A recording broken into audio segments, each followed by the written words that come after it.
बदलिला पाणीपाग वर्षा पर एणिकी कलबल करिब गरम और गुळुगुळी आसंता 48 घंटा जाए गरम और गुळुगुळी लागी रहिबा अनुमान करिछि पाणीपाग विभाग। एहासह दिन तापमात्रा रे 2 रु 3 डिग्री जाए वृद्धि पाइपारे हेले राति तापमात्रा रे कौनसी परिवर्तन अनुमान करा जाऊ नाही।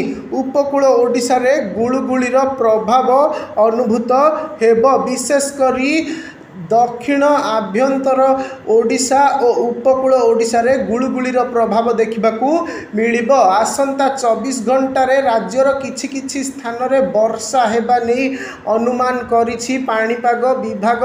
हेले 23 तारीख पर ठारू राज्य रे वर्षा वृद्धि नै पाणीपाग विभागर अनुमान। 23 तारीख रे बंगोपसागर रे लघुचाप क्षेत्र सृष्टि हेबार संभावना रहिछि।